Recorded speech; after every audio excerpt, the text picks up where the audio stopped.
Hello hello hello, कैसे हो आप सब? उम्मीद करते हैं सब बहुत बढ़िया होंगे। तो यह स्टार्ट करते हैं हम lecture number second, chemical equilibrium. ठीक है, तो पिछला वाला लेक्चर जो है वो आपका अच्छा गया होगा। आपने जो है उसको प्रॉपर नोट्स बना के मेंटेन किया होगा, उसको पढ़ा होगा, समझा होगा, एनसीईआरटी भी देखी होगी। तो आज जो है वो हम नेक्स्ट लेक्चर स्टार्ट करने जा रहे हैं। पिछली क्लास में हमने क्या पढ़ लिया था? तो भैया जी केसी का एक्सप्रेशन लिखना हमने देखा था कि केसी हम लिखते कैसे हैं। तो ऊपर तो आता है जनरली रिएक्टेंट, सॉरी ऊपर तो आता है प्रोडक्ट और नीचे आता है रिएक्टेंट। ठीक है, अब देखना कि हम अलग अलग रिएक्शंस के लिए केसी का एक्सप्रेशन लिखेंगे।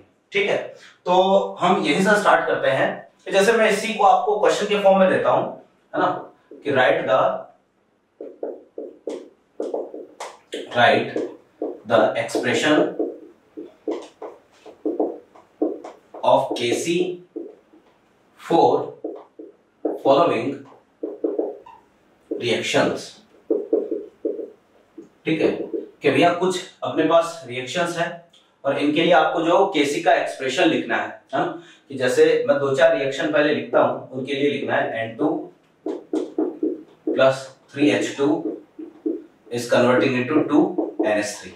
ठीक है, देखो केसी का एक्सप्रेशन हम लिखेंगे, केसी की यूनिट हम देखेंगे और भी बहुत सारी चीजें देखेंगे। फिर हम पढ़ेंगे कैरेक्टरिस्टिक्स ऑफ इक्विलिब्रियम।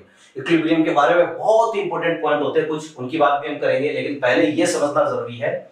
सेकंड जो रिएक्शन है आपको दे दी H2 plus I2 is converting into 2HI।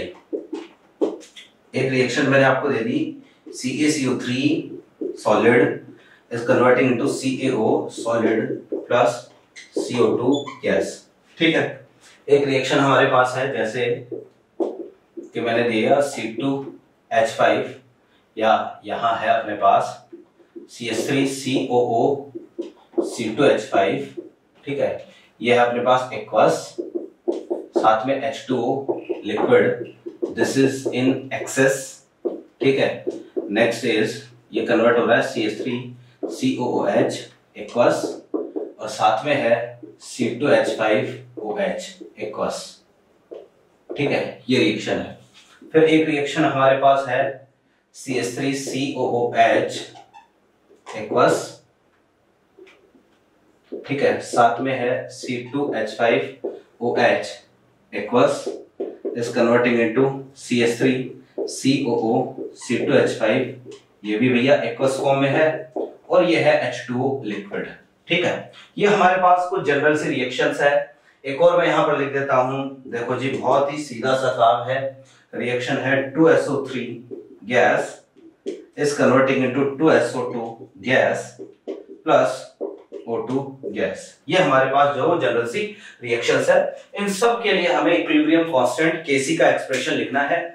तो अभी मैंने आपको कहा था, या पिछली क्लास में मैंने आपको बताया था कि केसी जो है वो हम कैसा लिखते हैं कि रिएक्टेंट, या ऊपर जो प्रोडक्ट की कंसंट्रेशन, नीचे आती है किसकी, रिएक्टेंट की कंसंट्रेशन या एक्टिव मास। जैसे इसके लिए अगर मैं लिखूंगा केसी की यूनिट या केसी का एक्सप्रेशन, तो ऊपर तो आएगा भैया जी NH3 की कंसंट्रेशन का स्क्वायर, नीचे हमारे पास N2 की कंसंट्रेशन, यहां आ जाएगा H2 की कंसंट्रेशन का क्यूब। क्लियर है बात? कि भाई ये है कि जो भी अपने पास स्टोइकियोमेट्रिक कोएफिशिएंट है, ध्यान रखिएगा रिएक्शन बैलेंस होनी चाहिए। ये जो भी स्टोइकियोमेट्रिक कोएफिशिएंट है वो लगा दो कहां पर, जो भी अपने पास जो भी रिएक्टेंट या प्रोडक्ट दे रखा उनकी पावर में। यहां पर देखिएगा कि केसी कैसे लिखूं, कंसंट्रेशन ऑफ HI का square divide by concentration of H2 और कंसंट्रेशन ऑफ I2, ऐसे लिखूंगा। अब इसके लिए देखना, तो पहले तो मैं डायरेक्टली लिख देता हूं, फिर समझाता हूं कि अगर आपको केसी का एक्सप्रेशन लिखना है तो कंसंट्रेशन ऑफ CO2। अब भाई CO2 तो गैस है, कैल्शियम ऑक्साइड क्या है, सॉलिड। याद करो मैंने कहा था कि कंसंट्रेशन या एक्टिव मास ऑफ सॉलिड हमेशा कितना लेते हैं हम, 1 लेते हैं। तो ये 1 हो गया, डिवाइड बाय कैल्शियम कार्बोनेट, ये भी कितना हो गया, 1 हो गया। तो बेसिकली इसका जो केसी आएगा ना, ये इक्वल आएगा किसके, CO2 की कंसंट्रेशन के। अब मैंने आपको पिछली क्लास में ये कहा था कि आखिर ऐसा क्यों होता है कि हम सॉलिड या प्योर लिक्विड की कंसंट्रेशन को कितना लेते हैं, 1 लेते हैं। तो इसका रीजन ये देखना कि ये तो है अपने पास फॉरवर्ड RF, ये है बैकवर्ड। ठीक है, मैं ये लिखूंगा R फॉरवर्ड, ये प्रोपोर्शनल होगा किसके, CaCO3 की कंसंट्रेशन। ऐसा ही हो, प्रोपोर्शनल हटाओ तो कांस्टेंट काम में आएगा। मान लो कांस्टेंट है K फॉरवर्ड, CaCO3। अब मैंने आपको ये कहा था, देखो जो सॉलिड होता है ना उसकी कंसंट्रेशन क्या रहती है, कांस्टेंट रहती है। कि सॉलिड की कंसंट्रेशन हमेशा कांस्टेंट रहती है, डेंसिटी कांस्टेंट है, डिवाइड बाय मोलर मास भी क्या है, कांस्टेंट है। तो क्योंकि सॉलिड की कंसंट्रेशन हमेशा कांस्टेंट रहनी है, तो मुझे बताओ कांस्टेंट और कांस्टेंट एक नया कांस्टेंट आएगा, तो Rf is equal to Kf dash, ये आ गया नया कांस्टेंट। ठीक है, हमने जो नया कांस्टेंट क्या लिखा है, Kf डैश।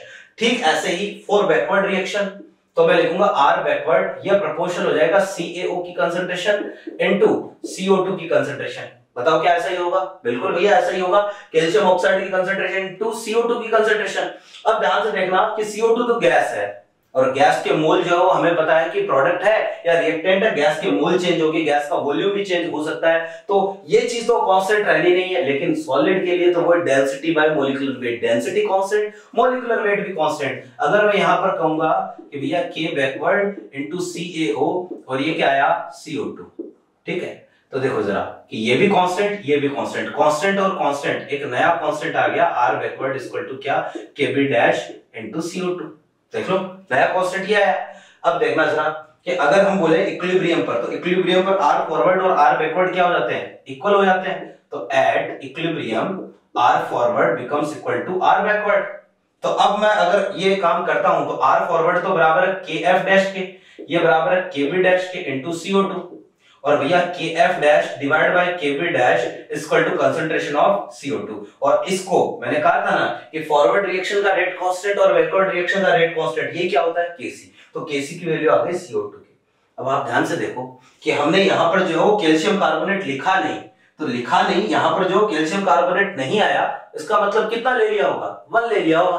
तो ठीक ऐसे ही जो अगर यहां इसके एक्सप्रेशन में कैल्शियम कार्बोनेट नहीं आ रहा है, इसका मतलब हमने वो कितना ले लिया, वो 1 ले लिया है। तो ये होता है कि हम क्या करते हैं भैया जी, बेसिकली डेरिवेशन ये है, क्योंकि कांस्टेंट होता है ना, तो कांस्टेंट कांस्टेंट मिलकर ये जो कांस्टेंट है ये इसमें शामिल हो गया है, एक नया कांस्टेंट बन गया। ठीक ऐसे ही ये कांस्टेंट है, ये इसमें शामिल हो गया है, एक नया कांस्टेंट बन गया है। और भैया ये नए कांस्टेंट का जो रेशियो है ये क्या आ जाएगा, Kc आ जाएगा। इसलिए हम बोलते हैं कि हमने जो है बेसिकली Kc के एक्सप्रेशन में कैल्शियम कार्बोनेट या कैल्शियम ऑक्साइड लिखा नहीं, केवल CO2 लिखा है। इसका मतलब बाकी चीजें कितनी हो गई होगी, 1 हो गई होगी। क्लियर है बात। तो इसलिए हम क्या करेंगे, आपको तो केवल इतना ध्यान में रखना है, डेरिवेशन से कोई मतलब नहीं है। इतना ध्यान में रखो कि सॉलिड और प्योर लिक्विड, सॉलिड और प्योर लिक्विड, इनका आपको एक्टिव मास कितना लेना है मेरे भाई, 1 लेना है। और वो चीज जो कि एक्सेस में है, जैसे कि यहां ये एक्सेस में, सेम टू सेम ऐसा ही होगा कि भैया ये एक्सेस में है ना, तो मुझे ये बताओ, देखो इसके लिए मैं लिखूंगा R फॉरवर्ड, R फॉरवर्ड आएगा K forward into concentration of CH3 COO C2H5 और ये आएगा H2O। ठीक है, ऐसे लिखूंगा। अब मुझे सोच समझ के बताओ कि वाटर तो एक्सेस में है, और वाटर अगर एक्सेस में है तो वाटर का अमाउंट क्या बहुत ज्यादा है, पानी का अमाउंट बहुत ज्यादा है, और बहुत ज्यादा तो ये टाइम के साथ चेंज होगा क्या, नहीं होगा। अरे भाई मेरे, समुद्र में से 1 लोटा पानी का निकाल लो तो क्या समुद्र सूख जाएगा क्या, कोई फर्क नहीं पड़ेगा ना। तो ठीक ऐसे ही यहां पानी का अमाउंट इतना ज्यादा है कि कुछ अमाउंट अगर यहां काम में भी आ गया तो भी वाटर के कंसंट्रेशन पर कोई इफेक्ट नहीं आएगा। तो आप देखो कि वाटर जो है ना वो यहां पर क्या है, कांस्टेंट है, कि इसकी कंसंट्रेशन क्या रहेगी, टाइम के साथ साथ कांस्टेंट रहेगी, चेंज नहीं होगी। और वही बात, ये कांस्टेंट और कांस्टेंट मिलकर एक नया कांस्टेंट आ जाएगा, इसलिए हमने H2O को भी यहां से क्या कर दिया, हटा दिया। सेम टू सेम यही प्रोसेस। तो H2O को भी हटा दिया तो कंसंट्रेशन कितनी ले ली, 1 ले ली। ओवरऑल रिजल्ट, कंक्लूजन ये ध्यान में रखना है कि भैया कोई चीज अगर सॉलिड है उसका एक्टिव मास कितना लेना है, 1 लेना है।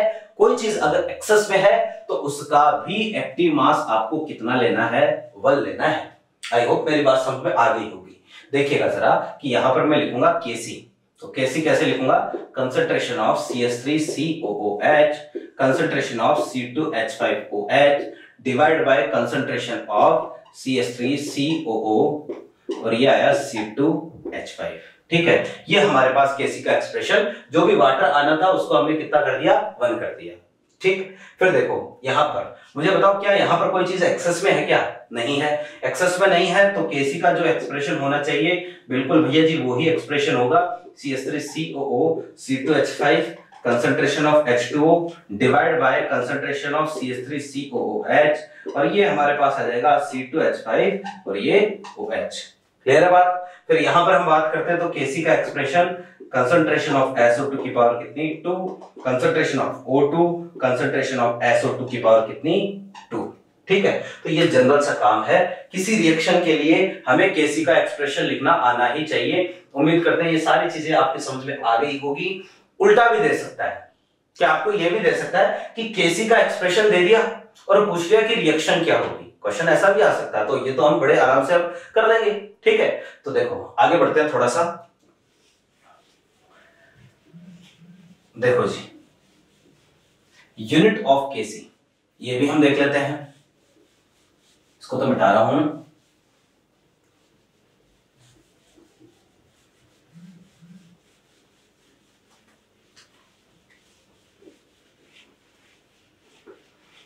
हाँ भैया, देखो Kc की यूनिट हमें लिखनी है कि हम Kc में क्या काम में ले रहे हैं, कंसंट्रेशन काम में ले रहे हैं ना। C का मतलब कंसंट्रेशन होता है, Kc का जो C है उसका मतलब कंसंट्रेशन होता है। तो हम Kc में जो है वो बेसिकली कंसंट्रेशन काम में ले रहे हैं। तो यूनिट कैसे लिखेंगे,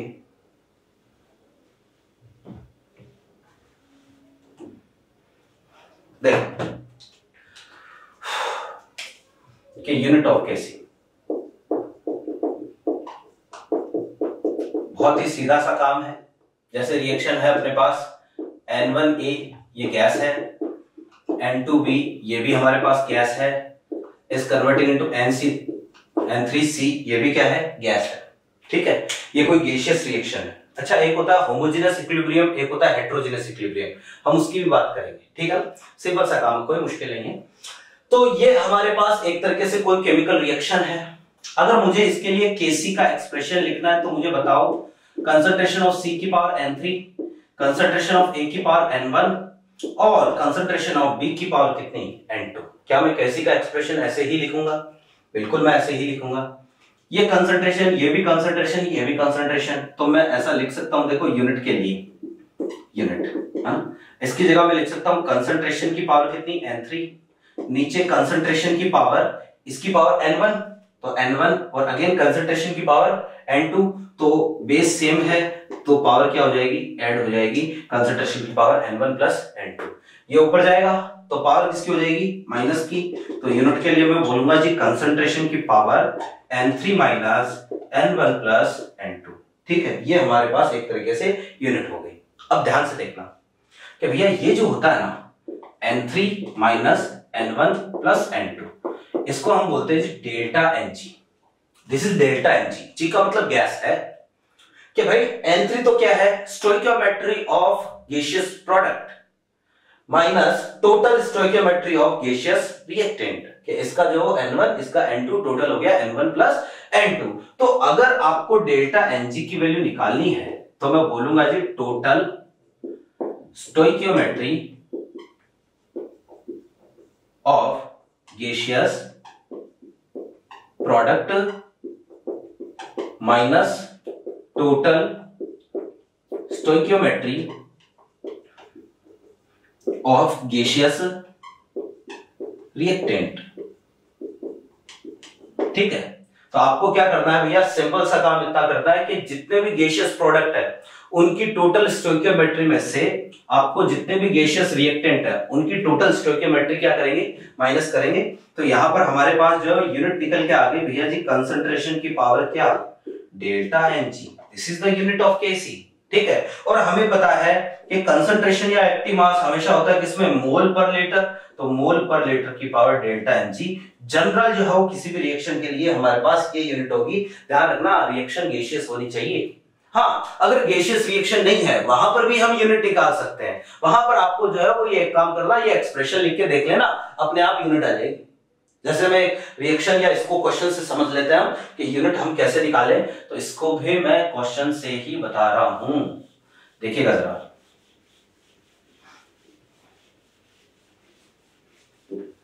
कि जैसे एक क्वेश्चन मैंने आपको दे दिया कि कुछ रिएक्शंस है, पहले आपको उन सब रिएक्शंस में जो है डेल्टा Ng बताना है, फिर इसके बाद में यूनिट ऑफ Kc लिखनी है ना। कि जैसे क्वेश्चन है, find the value of delta N G in the given reactions,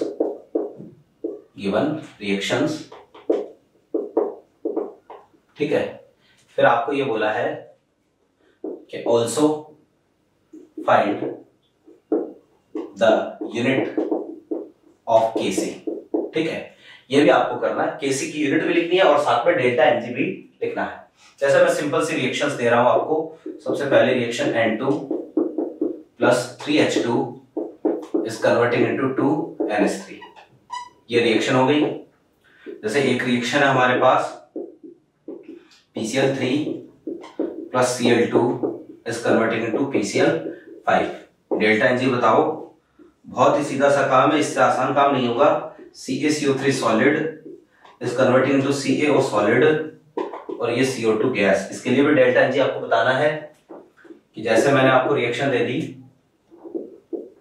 2SO2 gas plus O2 gas is converting into 2SO3 gas, ठीक है।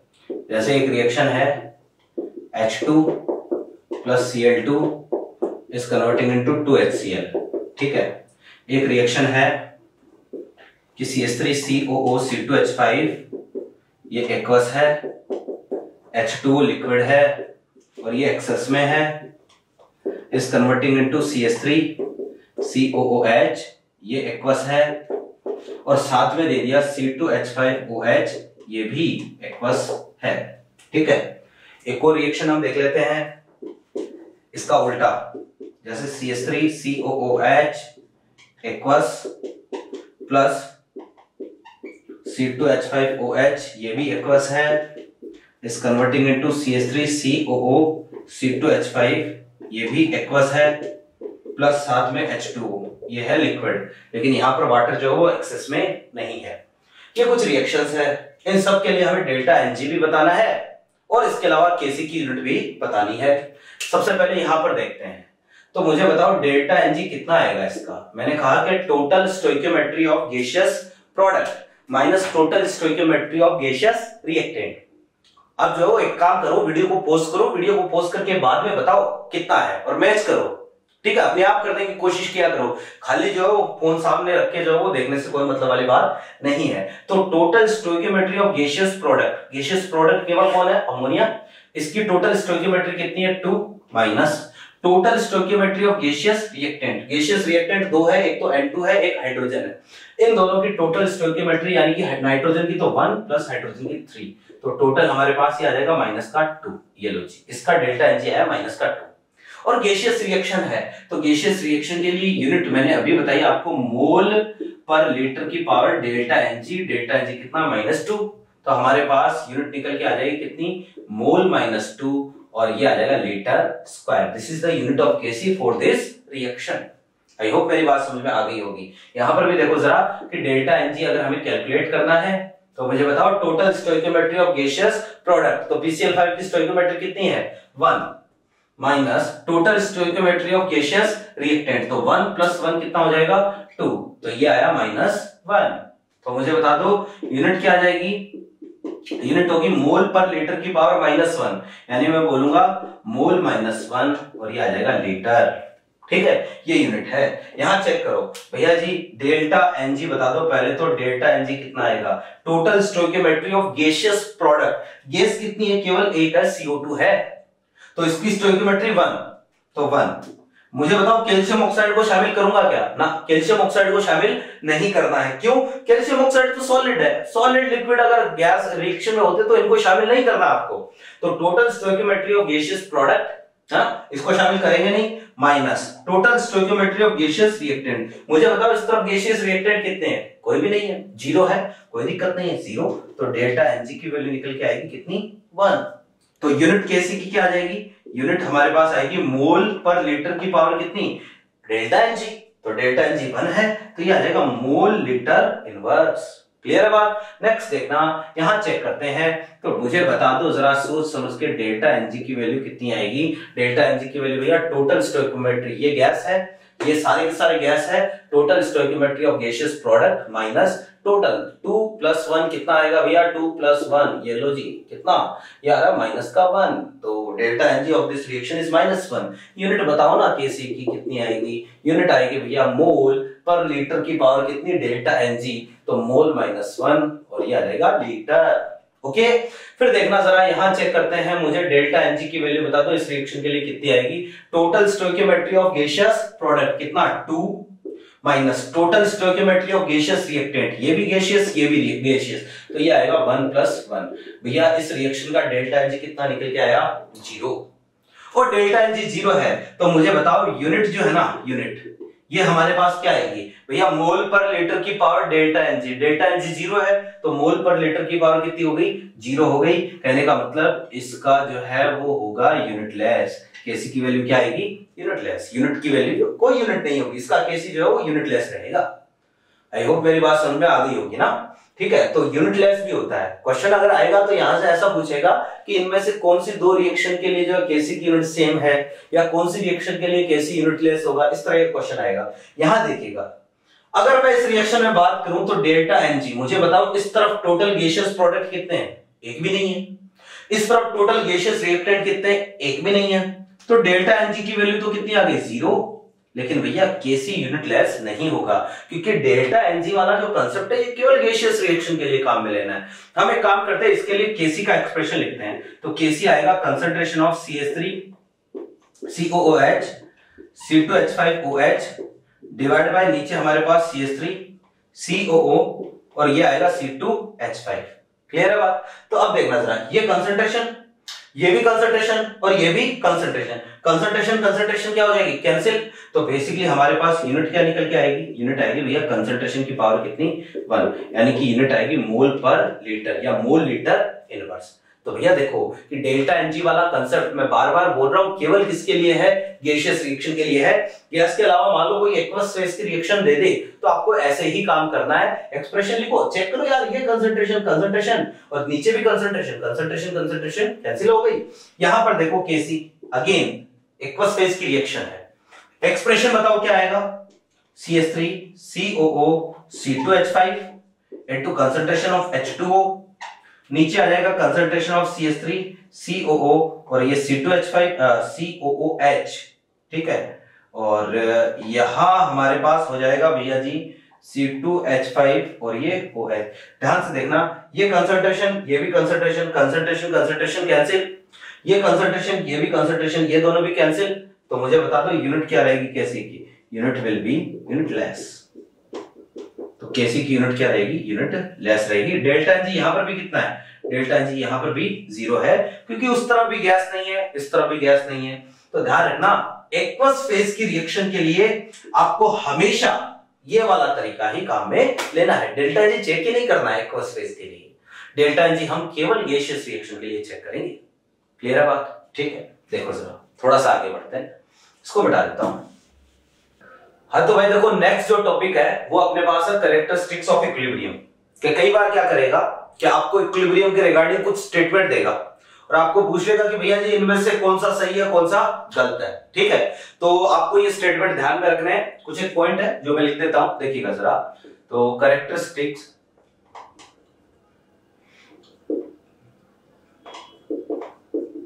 कैरेक्टरिस्टिक्स ऑफ इक्विलिब्रियम, ठीक है।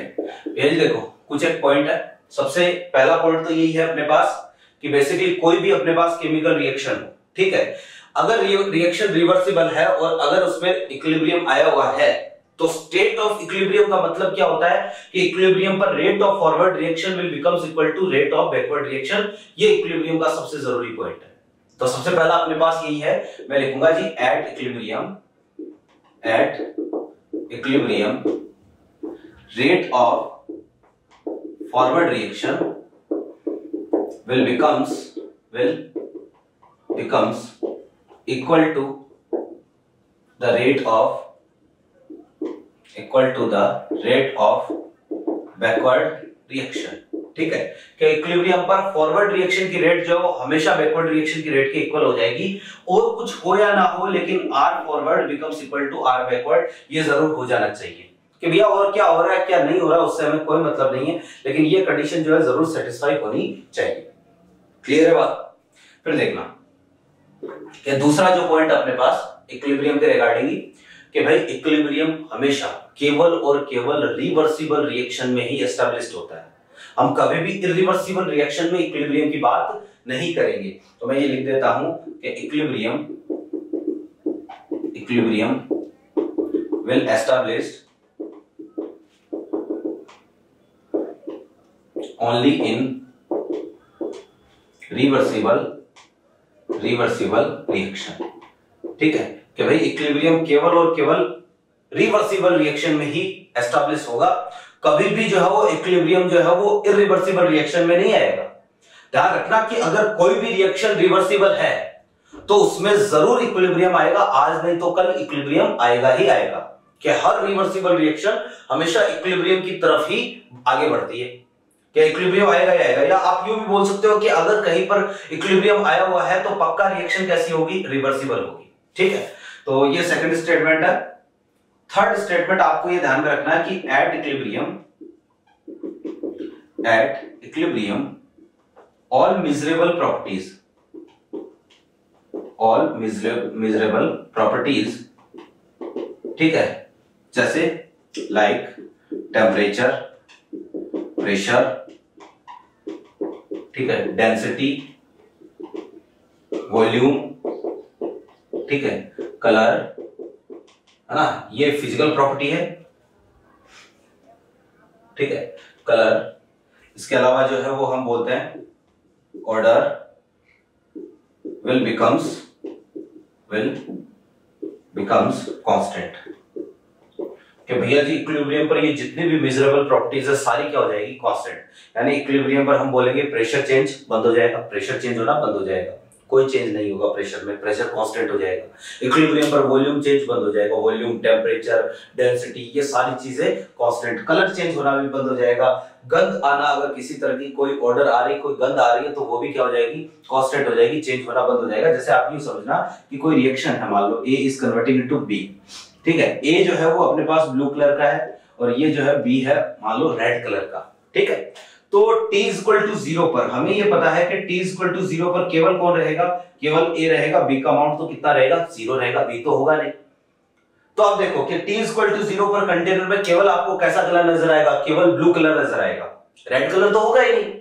तो अगर t इक्वल टू 0 पर केवल ब्लू कलर है, अब जैसे जैसे टाइम आगे जाएगा वैसे वैसे ब्लू कलर की इंटेंसिटी तो कम होती जाएगी, रेड कलर की इंटेंसिटी क्या होती जाएगी, बढ़ती जाएगी। क्यों? क्योंकि टाइम के साथ A तो डिक्रीज होगा, B क्या होगा, इंक्रीज होगा। और जैसे जैसे जो टाइम आगे बढ़ेगा, B बना है तो धीरे धीरे B जो वापस से A में कन्वर्ट होना स्टार्ट होगा। और एक पॉइंट ऐसा आएगा कि भैया कलर चेंज होना बंद हो जाएगा, कि जितना ब्लू कलर रेड कलर में कन्वर्ट हुआ उतना ही रेड कलर वापस से ब्लू कलर में कन्वर्ट हो गया। तो जब कलर चेंज होना बंद हो जाए तो इसका मतलब ये नहीं होता कि रिएक्शन रुक गई है, इसका मतलब ये होता है कि रिएक्शन में इक्विलिब्रियम एस्टैब्लिश हो चुका है, रिएक्शन में इक्विलिब्रियम आ चुका है। तो भैया देखो कि जैसे ही कलर चेंज बंद हुआ तो हम बोलेंगे रिएक्शन कहां पहुंच चुकी है, इक्विलिब्रियम अटेंड कर चुकी है। आई होप मेरी बात समझ में आ गई होगी। तो ये सारी चीजें जो क्या हो जाती है, कांस्टेंट हो जाती है। ठीक है, फिर देखना कि नेक्स्ट पॉइंट है कि at equilibrium the value of, चलो ये जो पॉइंट है ना एक थर्मोडायनेमिक्स से रिलेटेड पॉइंट है, क्योंकि थर्मोडायनेमिक्स हमने पढ़ी नहीं है। अभी मैं ये पॉइंट लिखाऊंगा तो फालतू में कंफ्यूजन क्रिएट होगा, तो ये पॉइंट रहने देते हैं हम, है ना। इसको मैं आपको थर्मोडायनेमिक्स में कवर करवा दूंगा, या फिर जो इसी चैप्टर के लास्ट में जब हम डेल्टा जी वगैरह की बातें करेंगे तब ये पॉइंट कवर करवा दूंगा। अगला जो पॉइंट है वो ये है कि equilibrium is a dynamic process. ठीक है, मीन्स at equilibrium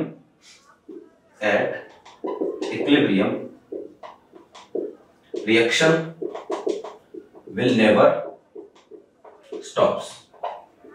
ठीक है, कि भाई ध्यान रखना इक्विलिब्रियम एक डायनेमिक प्रोसेस है। डायनेमिक प्रोसेस का मतलब लगातार चलता रहता है, इक्विलिब्रियम पर कभी रिएक्शन रुकती नहीं है, लगातार जारी रहती है, चलती रहती है। जैसे यहां पर देखना जरा कि मैं ये कहता हूं कि भैया इक्विलिब्रियम जैसे ही आएगा तो कलर चेंज होना बंद हो जाएगा, देखने पर लगेगा कि यार रिएक्शन रुक गई है, लेकिन वास्तव में रिएक्शन तो क्या है, चालू है। क्यों? क्योंकि जितना ए बी में कन्वर्ट हुआ उतना ही बी वापस से किस में कन्वर्ट हो गया, ए में कन्वर्ट हो गया। तो रिएक्शन लगातार चलती रहती है इक्विलिब्रियम पर, इक्विलिब्रियम पर कभी रिएक्शन रुकती नहीं है। जैसे मैंने आपको एक एग्जांपल दिया था कि ये बाल्टी है, इधर से हम पानी मिला रहे हैं और इधर से जो है जितना पानी आया उतना ही बाहर चला गया, तो मुझे बताओ क्या कभी बाल्टी में पानी का लेवल चेंज होगा क्या? कभी चेंज नहीं होगा। और लेवल चेंज नहीं होगा, मैं अगर केवल पानी को देखूं, लेवल को देखूं, तो देखने पर लगेगा कि यार कुछ हो ही नहीं रहा है, लेकिन वास्तव में रिएक्शन तो लगातार चालू है, पानी आ भी रहा है, पानी जा भी रहा है, तो प्रोसेस तो चालू है, लेकिन देखने पर लगता है रिएक्शन रुक गई है। तो इक्विलिब्रियम पर कभी भी रिएक्शन रुकती नहीं है, रिएक्शन लगातार इक्विलिब्रियम पर चालू रहती है। क्लियर है बात? तो भैया ये हमारे पास है। अगला जो पॉइंट है वो है भैया एट इक्विलिब्रियम, एट इक्विलिब्रियम, ठीक है, concentration of reactants and products becomes constant, ठीक है। कि भैया इक्विलिब्रियम जैसे ही आता है तो जितने भी रिएक्टेंट और प्रोडक्ट है उन सब की कंसंट्रेशन क्या हो जाती है, कांस्टेंट हो जाती है। भैया कंसंट्रेशन इक्वल हो या ना हो, कंसंट्रेशन का कांस्टेंट होना जरूरी है। मैं ये कहता हूं कि मान लो इक्विलिब्रियम आया, इक्विलिब्रियम इसके 2 मोल थे, इसके 4 मोल थे, ठीक है, तो अब इक्विलिब्रियम एस्टैब्लिश्ड होने के बाद इसके 2 ही रहेंगे और इसके कितने, इसके 4 ही रहेंगे। इक्विलिब्रियम के बाद में जो कंसंट्रेशन चेंज नहीं होगी, क्योंकि किसी पर्टिकुलर टाइम पर मैं ये कहता हूं कि मान लो इसका 1 इसमें बदला, तो जैसे ही 1 बदला तो इसका बचा 1, इसका कितना 5, तो ठीक पर्टिकुलर उसी टाइम पर वापस से इसका 1 इसमें बदल जाएगा, ये 2 हो गया, ये वापस से कितना हो गया 4। यानी जैसे जैसे इसका 1 इसमें कन्वर्ट होगा ठीक वैसे वैसे इसका 1 वापस से इसमें कन्वर्ट हो जाएगा। तो ध्यान रखना इक्विलिब्रियम पर कंसंट्रेशन जो है ना वो क्या हो जाती है, कांस्टेंट हो जाती है। फिर आगे इसमें एक पॉइंट और ऐड करूंगा, concentration should becomes equal. This is not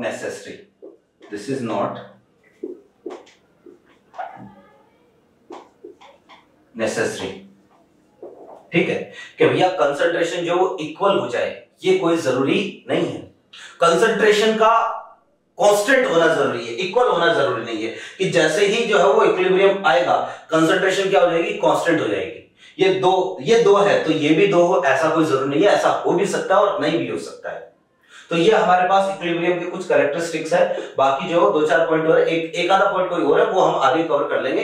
बाकी जो मोटा मोटी जो इक्विलिब्रियम की ये मेजर जो कैरेक्टरिस्टिक होते हैं कि इक्विलिब्रियम पर हमेशा रेट ऑफ फॉरवर्ड रिएक्शन और रेट ऑफ बैकवर्ड रिएक्शन क्या होगी, इक्वल होगी।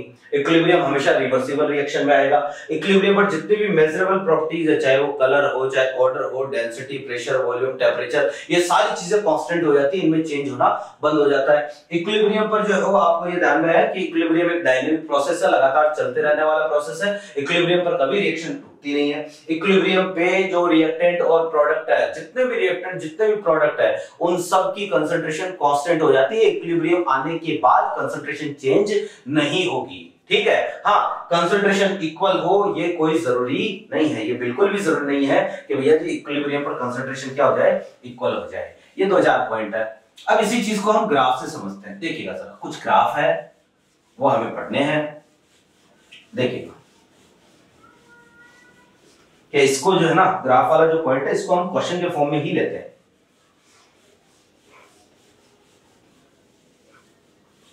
ये लो जी,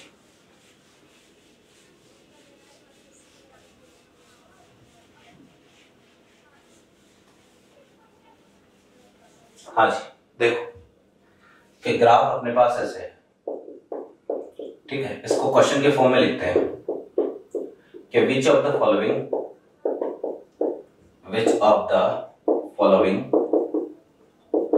graph represents the state of equilibrium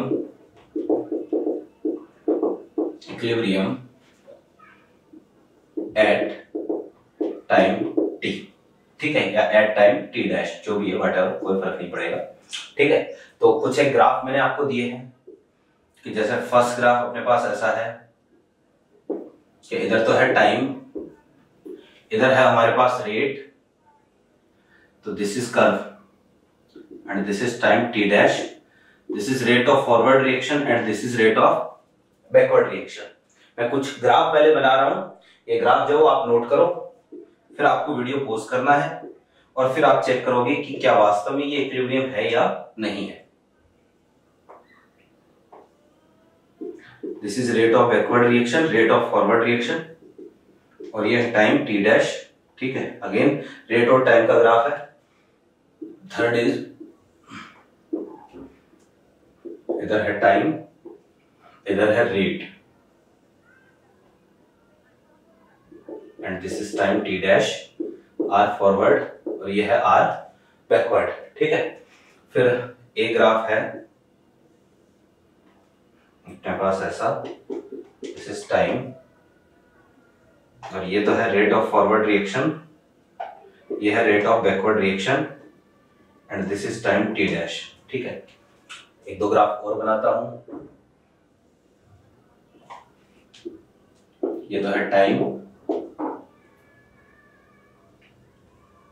यह है रेट ऑफ फॉरवर्ड रिएक्शन, यह है rate of backward reaction, and this is T dash, यह है अपने पास इधर रेट, ठीक है।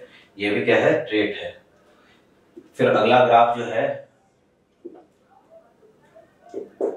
टाइम, और ये है भैया जी कंसंट्रेशन का graph. This is concentration of reactant and this is concentration of product, ठीक है। और ये आपको दे दिया टाइम, मान लो टी डैश, ठीक। फिर एक ग्राफ हो रहा है, ये time, again graph is between time and concentration, this is concentration of product and this is concentration of reactant and this is T dash, ठीक है। एक और ग्राफ बना रहा हूं लास्ट, इधर है अपने पास कंसंट्रेशन, इधर है टाइम, ठीक है।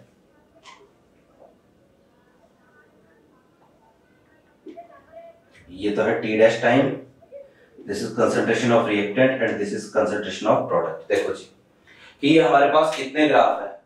अब इनमें से हमें ये चेक करना है कि कौन सा स्टेट ऑफ इक्विलिब्रियम को रिप्रेजेंट करता है और कौन सा स्टेट ऑफ इक्विलिब्रियम को रिप्रेजेंट नहीं करता है। ग्राफ जो है वो आपको ये चेक करना है कि जो भी गिवन ग्राफ है या जो भी गिवन कर्व है ये किस किस के बीच में आपको दिया है।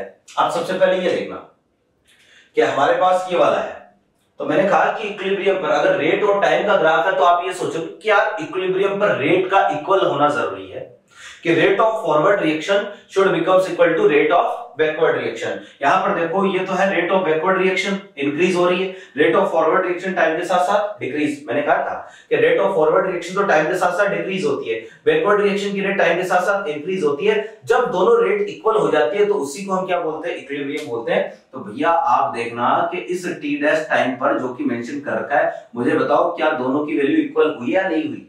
कि भाई ये है दोनों की वैल्यू और ये वाली वैल्यू यहाँ आर फॉरवर्ड यहाँ पर हो रहा है भैया, R forward equal to R backward, ये इक्विलिब्रियम है।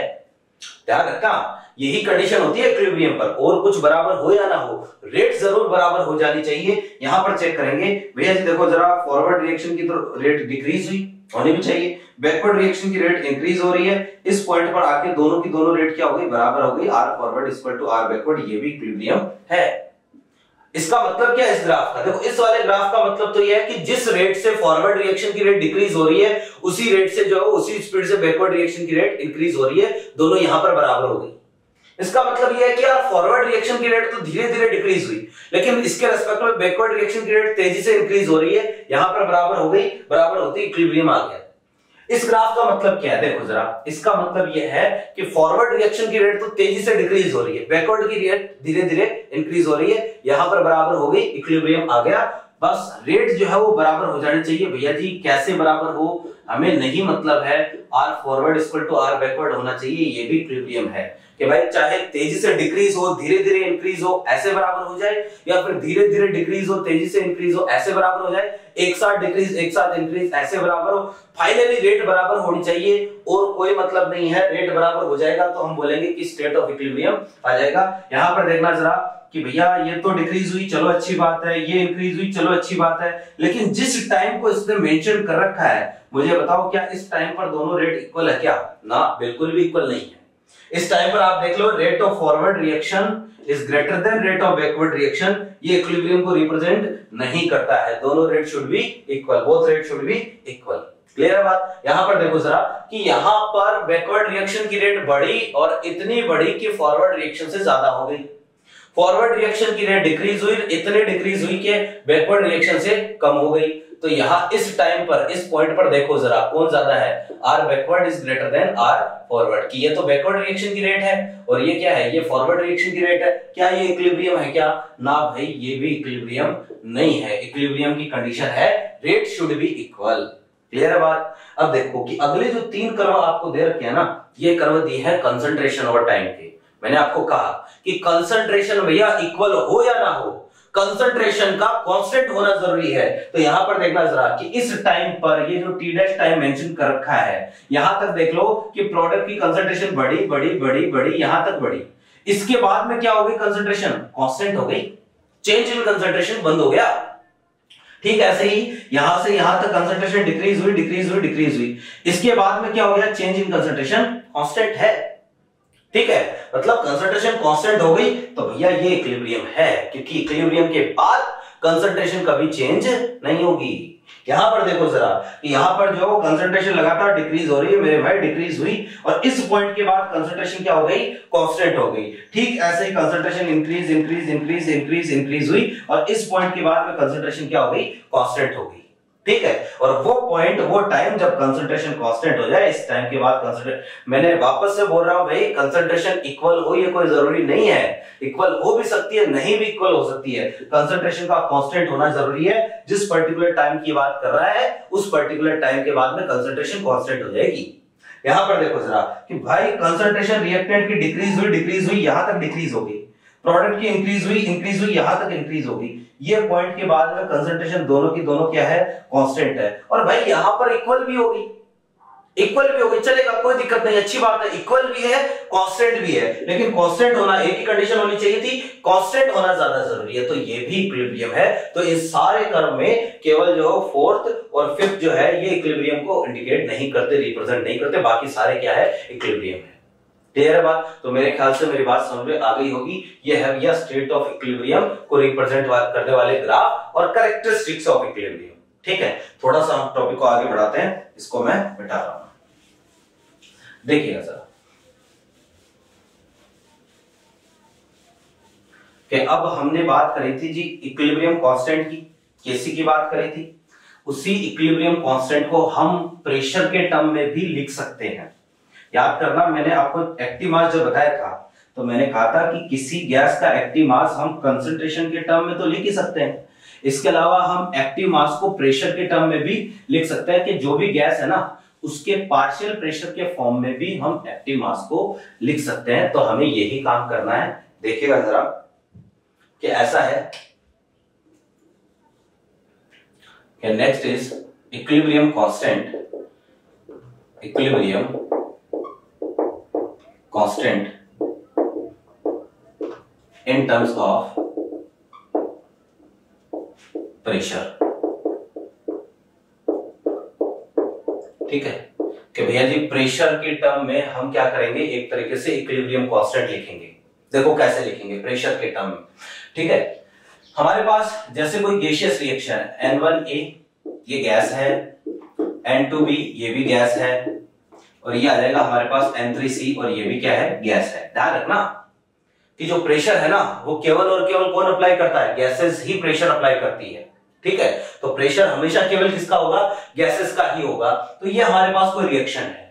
अब इसके लिए केसी अगर हमें लिखना है, तो केसी लिखने का काम तो बहुत ही आसान सा है। मैंने बता दिया हर एक रिएक्शन के लिए केसी लिखना। कैसे लिखूंगा बोलना जरा, कंसंट्रेशन ऑफ C की power N3, concentration of A की पावर N1 और कंसंट्रेशन ऑफ B की पावर कितनी, N2। ठीक है, ये तो है केसी। अब भैया अगर यहीं पर मान लो कंसंट्रेशन की जगह आपको पार्शियल प्रेशर गिवन हो, है ना, तो सेम रिएक्शन के लिए हमें जो है वो प्रेशर के टर्म में इक्विलिब्रियम कांस्टेंट लिखना है। तो वही बात है, अगर प्रेशर के टर्म में इक्विलिब्रियम कांस्टेंट लिख रहे हो तो इसको मैं बोल दूंगा क्या, केपी। क्लियर है बात? तो इसको हम Kp बोलेंगे और Kp की जो वैल्यू है ना, ये हम कैसे लिखेंगे, तो बस इनकी जगह आप पार्शियल प्रेशर काम में ले लो। पार्शियल प्रेशर काम में लूंगा तो Pc की पावर क्या आ जाएगा, ये Pc की पावर N3 आ जाएगा, यहाँ Pa की पावर आ जाएगा N1, यहाँ पर Pb की पावर आ जाएगा क्या, N2।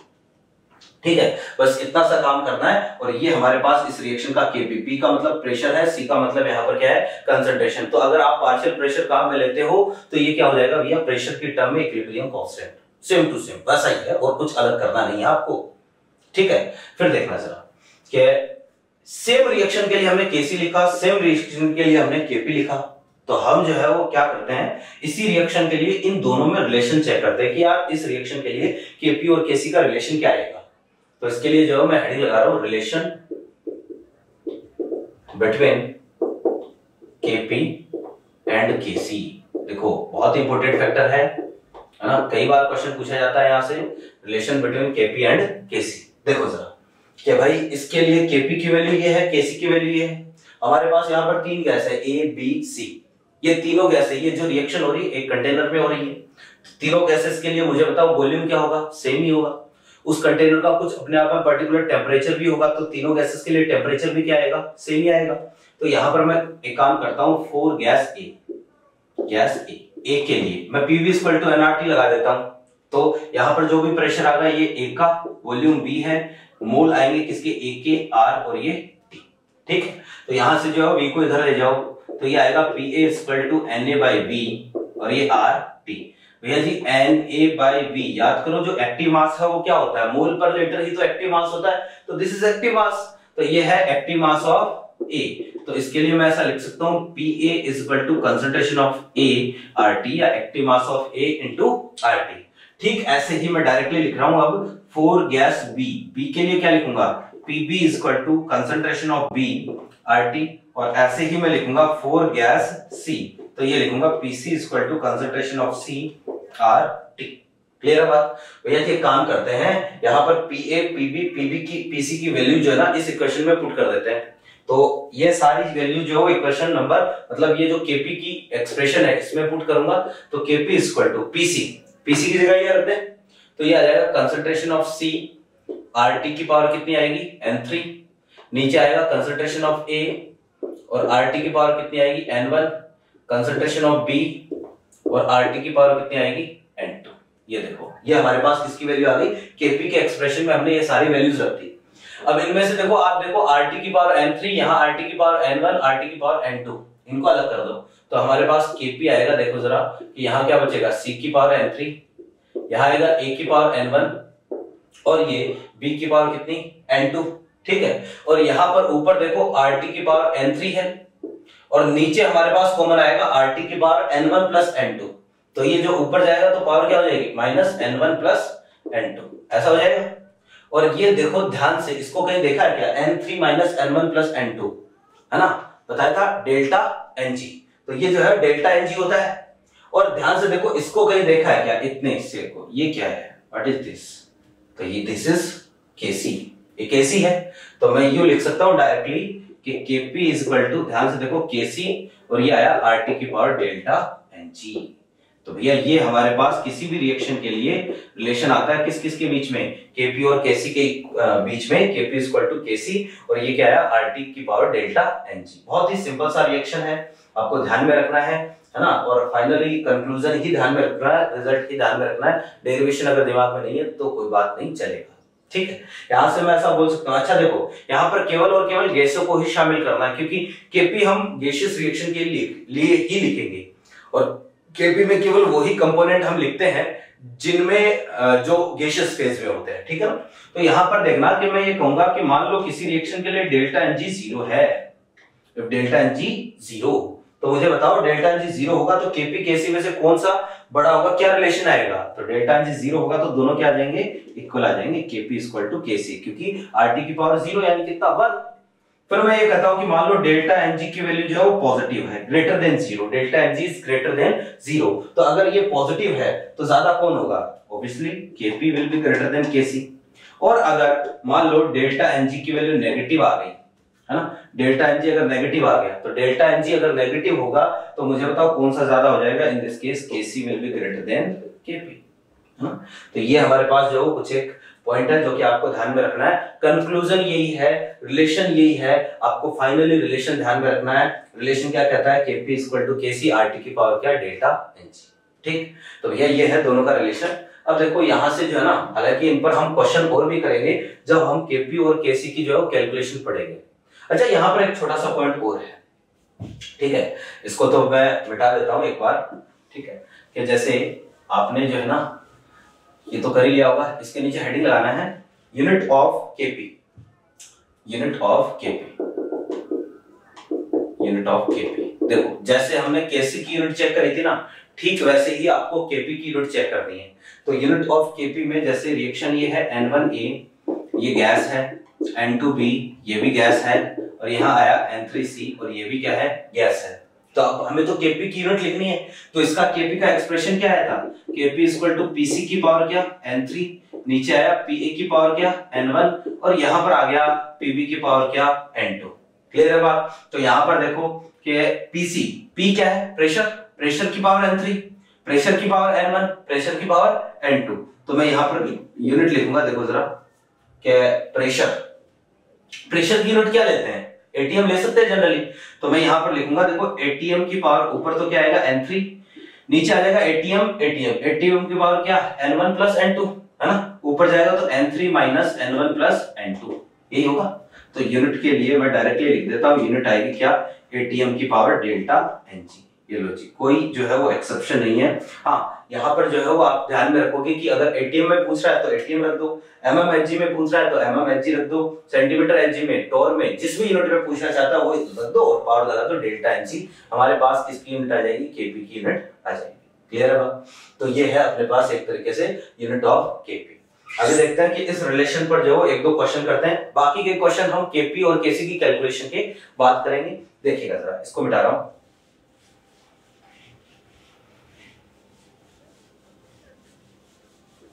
अच्छा,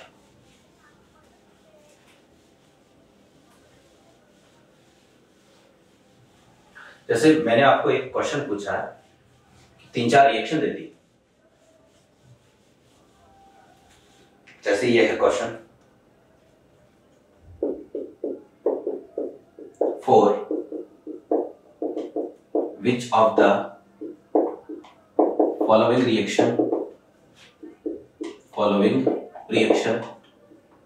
ठीक है, Kp will be equal to Kc at 12 kelvin. ठीक है, कि भाई 12 केल्विन पर कौन सी रिएक्शन के लिए Kp और Kc की वैल्यू इक्वल होगी।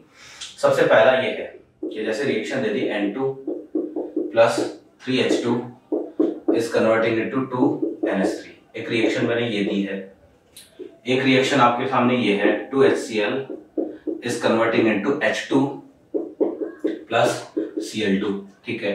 एक रिएक्शन ये है CaCO3 solid is converting into CaO solid plus CO2 gas, ठीक है। और एक रिएक्शन ये है कि जैसे आपको दे दिया PCl3 plus Cl2 is converting into PCl5, ठीक है। ये 4 रिएक्शन है।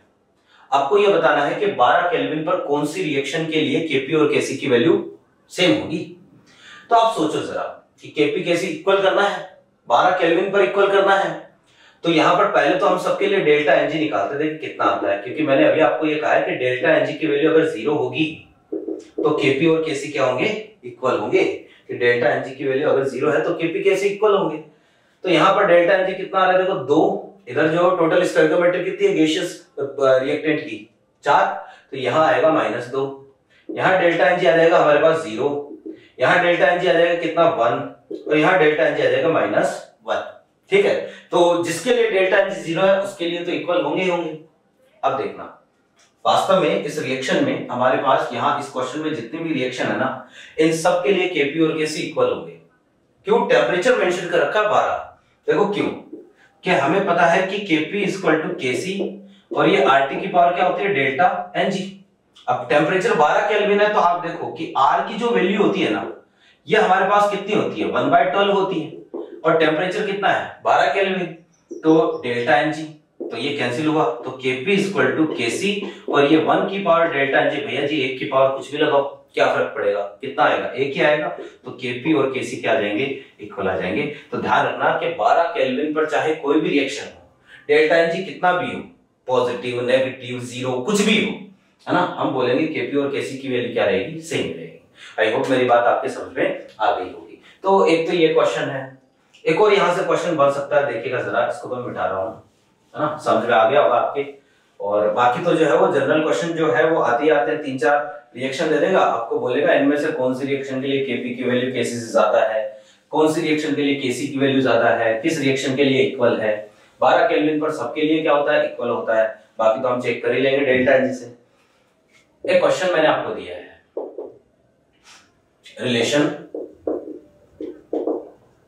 एक रिलेशन है log Kp upon Kc plus log Rt equal to 0, ठीक है। Given relation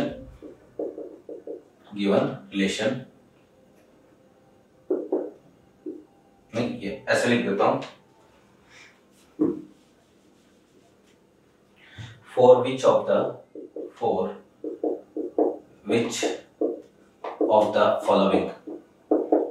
following reaction given relation is correct, ठीक है, कि एक रिलेशन मैंने दिया है और आपको पूछा कि कौन से रिएक्शन के लिए ये सही है। जैसे 4 ऑप्शन दे दिए, पहला CaCO3 solid is converting into CaO solid plus CO2 gas. दूसरा मैंने आपको ये दिया है कि PCl5 is converting into PCl3 plus Cl2। एक मैंने रिएक्शन आपको ये दे दी कि भैया 2SO2 plus O2 is converting into 2SO3, ठीक है। और सारे के सारे जो है वो गैसियस है। एक रिएक्शन मैंने आपको ये दे दी कि जैसे कोई भी रिएक्शन है अपने पास H2 plus I2 is converting into 2HI, ये 4 रिएक्शन है। और आपको ये बताना है कि ये जो रिलेशन है ना, एक रिलेशन दे रखा है log Kp/Kc plus log Rt equal to कितना, 0। ये रिलेशन जो है वो कौन सी रिएक्शन के लिए सही है, ठीक है। तो आप देखो जरा कि log का रिलेशन दे रखा है, तो हम एक काम करते हैं, Kp और Kc का जो भी अपने पास रिलेशन होता है, ठीक है, इसमें हम log ले लेते हैं दोनों तरफ, देखिए क्या आएगा, और फिर जो है वो हम दोनों इक्वेशन को कंपेयर कर लेंगे, तो हमारा आंसर आ जाएगा। देखो कैसे, कि मैं ये बोलूंगा कि रिलेशन है क्या, कि Kp is equal to Kc और Rt की power delta Ng, this is the relation. एक काम करो, Kc को इधर ले जाओ, तो ये आएगा Kp upon Kc is equal to Rt की पावर कितनी है, डेल्टा Ng। दोनों तरफ log ले लेते हैं, तो मैं लिखूंगा log Kp/Kc is equal to log Rt की पावर डेल्टा Ng। अब मुझे बताओ जरा कि अगर जो है वो log इस फॉर्म में हो कि log a की पावर b, तो इसको हम कैसे लिख सकते हैं, b log a, ऐसे लिख सकते हैं। तो ये क्या है, log a की पावर b है, तो इसे हम Kp अपॉन Kc, पावर आ जाएगी कहां, सामने, और ये आएगा log Rt। क्लियर है बात, इसको जो है वो इधर ले आओ, तो log Kp upon Kc minus delta Ng और log Rt इक्वल टू कितना, 0। ये आ गई इक्वेशन। अब देखो इन दोनों को हम क्या करते हैं, कंपेयर करते हैं। मुझे ये बता दो कि यहाँ पर डेल्टा Ng की वैल्यू कितनी रखूं कि ये वाली रिएक्शन बन जाए, इक्वेशन बन जाए। तो यहाँ पर डेल्टा Ng की वैल्यू अगर मैं रखूंगा ना -1, डेल्टा Ng कितना, -1 रखूंगा, तो ये इक्वेशन बन जाएगी। तो कहने का मतलब डेल्टा Ng की वैल्यू हमारे पास निकल के आई कितनी, -1। और डेल्टा Ng अगर -1 है तो हमें यही चेक करना है इनमें से कौन सी रिएक्शन के लिए डेल्टा Ng की वैल्यू -1 आ रही है। यहाँ देखो डेल्टा Ng कितना है, 1, यहाँ डेल्टा Ng कितना है, 1, यहाँ डेल्टा Ng आया कितना, -1, और यहाँ डेल्टा Ng कितना आ रहा है, 0। तो ऑप्शन जो है कौन सा होगा, थर्ड वाला होगा। तो इस तरीके का क्वेश्चन भी जो है यहाँ से आता है। न्यूमेरिकल्स और भी बनते हैं, लेकिन पहले हम पढ़ेंगे बहुत ही जरूरी इंपॉर्टेंट पॉइंट, वो है Kp और Kc कैलकुलेशन, और वहां पर जो है वो हम इनके और रिलेशन पर क्वेश्चन सॉल्व करेंगे, ठीक है। तो देखो, अच्छा Kp Kc का रिलेशन तो हम वैसे अगली क्लास में करेंगे, लेकिन एक छोटा सा पॉइंट है वो पहले बताना भूल गया था, अभी मैं कवर करवा देता हूँ, है ना, एक तो होता है होमोजेनस इक्विलिब्रियम, एक होता है हेट्रोजेनस इक्विलिब्रियम। छोटा सा पॉइंट है होमोजेनस एंड हेट्रोजेनस इक्विलिब्रियम का, देखिएगा होमोजेनस एंड हेट्रोजेनस इक्विलिब्रियम, ठीक है। देखो क्या होते हैं, नाम से पता चल रहा है कि होमोजेनस का मतलब क्या होगा। एक तरीके से आप बोलोगे कि अगर हमारे जितने भी रिएक्टेंट और प्रोडक्ट है या रिएक्शन में जितनी भी स्पीसीज है सारी की सारी सेम फेज में हो, ठीक है, तो होमोजेनस ये बोलूंगा कि if all species of reaction are present in same phase, then equilibrium will be homogeneous, ठीक है। कि भाई अगर सारी की सारी स्पीशीज जो है वो एक ही फेज में हो, या तो सारे गैसियस हो या सारे लिक्विड हो, ठीक है, तो उस केस में हम बोलेंगे इक्विलिब्रियम कैसा होगा, होमोजेनस होगा। जैसे आप यूं समझना कि हमारे पास रिएक्शन है N2 plus 3H2 is converting into 2NH3। सारे के सारे क्या है, गैस है। ये एक होमोजेनस इक्विलिब्रियम है कि जैसे रिएक्शन है हमारे पास CH3 COO(C2H5), ये एक्वस फॉर्म में है, कहने का मतलब लिक्विड है। H2O भी लिक्विड है। इसके अलावा जो है CH3 COOH ये भी एक्वस फॉर्म में ही होगा, कहने का मतलब ये भी लिक्विड होगा। और साथ में जो है बनेगा अपने पास C2H5OH। तो जो C2H5OH होगा वो भी कैसा होगा, एक्वस होगा, कहने का मतलब लिक्विड फॉर्म में ही होगा। तो साथ में हमारे पास है यहाँ पर C2H5OH, ये भी एक्वस है, कहने का मतलब ये भी कैसा है, लिक्विड है। तो जितनी भी स्पीसीज है वो सारी की सारी अगर एक ही स्टेट में हो, सेम फेज हो, तो ये भी कैसा है, होमोजेनस इक्विलिब्रियम है। फिर दूसरा आता है हेट्रोजेनस। तो यहां लिख देता हूं इफ any one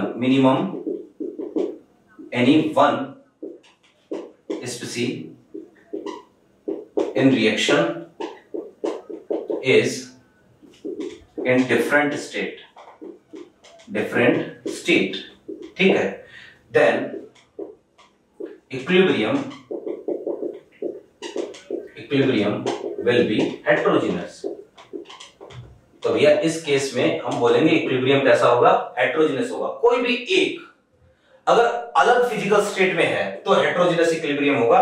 जैसे एग्जांपल के लिए भैया जी CaCO3 ये तो सॉलिड होता है, इस कन्वर्टिंग इनटू CaO ये भी सॉलिड होता है, और CO2 कैसा है, गैस है।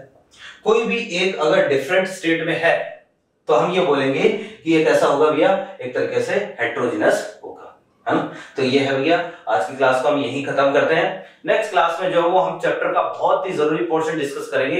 एक तरीके से हम न्यूमेरिकल्स डिस्कस करेंगे, ठीक है ना, कि यहाँ से न्यूमेरिकल कैसे बनते हैं, केपी केसी के रिलेशन पे न्यूमेरिकल कैसे बनेंगे, या केपी और केसी पर बेस्ट प्रॉब्लम्स जो है कैसे आएगी, ये सारी बातें हम अगली क्लास में करेंगे, ठीक है। तो उम्मीद करते हैं आज की क्लास आपके समझ में आई होगी। मिलते हैं यहाँ से नेक्स्ट क्लास में। Thank you.